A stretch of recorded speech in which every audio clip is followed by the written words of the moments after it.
பெரும்பாலும் நாம் எல்லோருமே கெரியர் நன்றாக இருக்க வேண்டும், நம்முடைய கெரியர் பாத் நன்றாக இருக்க வேண்டும் என்று ஆசைப்படுவது அப்படிங்கிறது எல்லோரும் செய்கின்ற ஒன்று தான். ஆனால் அதே வேளையிலே சரியான திட்டமிடல் இல்லை என்று சொன்னால் உறுதியாக ஒரு நல்ல கெரியரை உருவாக்க முடியாது அப்படிங்கிறது தான் யதார்த்தம். ஒன்று ஞாபகம் வைத்துக் கொள்ள வேண்டும், கெரியர் அப்படிங்கிறது நம்ம ஒரு 100 மீட்டர் ஓட்டப்பந்தயம் ஓடுவது போல அல்ல.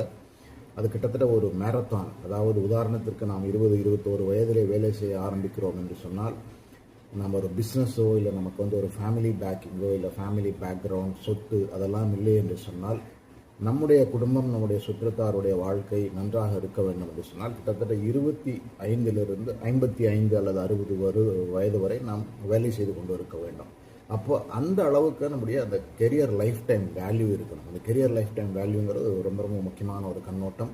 அதாவது நம்முடைய என்னைக்கு எடுத்தாலும் எந்த ஏஜில் 20 வயது 25 வயது 30 வயது 35 வயது அந்த வயதிலே நம்முடைய திறமைகள் என்ன, நம்முடைய மார்க்கெட் வேல்யூ எவ்வளவாக இருக்கும், மார்க்கெட் வேல்யூ நன்றாக இருப்பதற்கு நாம் நம்மை எப்படியெல்லாம் மேம்படுத்திக் கொள்ள வேண்டும், எப்படி நம்மளை பாலிஷ் பண்ணிக்கிட்டே இருக்கும் தொடர்ந்து.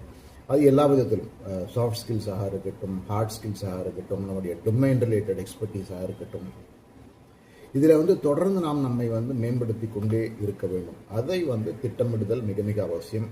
அது ஒன்று. இன்னொன்று எந்த ஸ்டேஜில் எங்கே நம்ம இருக்கணும் வாழ்க்கையில். 20 வயசில் நம்ம வேலை செய்ய ஆரம்பித்தோம், 21 வயதில் வேலை செய்ய ஆரம்பித்தோம் என்று சொன்னால் நம்முடைய துறையிலே ஒவ்வொரு ஸ்டேஜிலேயுமே ஒவ்வொரு 3 ஆண்டுகள் அல்லது 5 ஆண்டுகள் எப்படி நாம் மேலே முன்னேற வேண்டும், என்ன பாதையிலே செல்ல வேண்டும், என்ன பாதையிலே சென்றால் நம்முடைய கெரியர் நிலைத்திருக்கும், நமக்கு வெற்றி கிடைக்கும். அது மட்டுமல்லாமல் ரொம்ப ரொம்ப முக்கியமாக நமக்கான மெட்டீரியல் வெல்த் எப்படி கிடைக்கும், பணம் எப்படி கிடைக்கும்.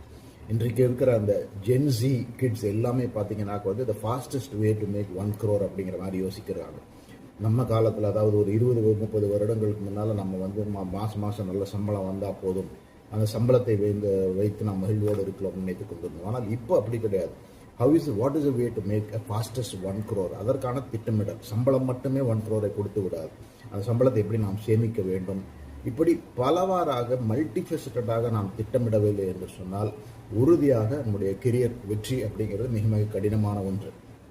அஃப்கோர்ஸ் இதெல்லாம் இல்லாமல் இந்த ஆர்டிஃபிஷியல் இன்டெலிஜென்ஸ் சம்மந்தப்பட்ட டூல்ஸ், அதனால் வர சேலஞ்சஸ், அதை எப்படி ஓவர் கம் பண்ணுறது அப்படிங்கிறது ஒரு பெரிய டிபேட்.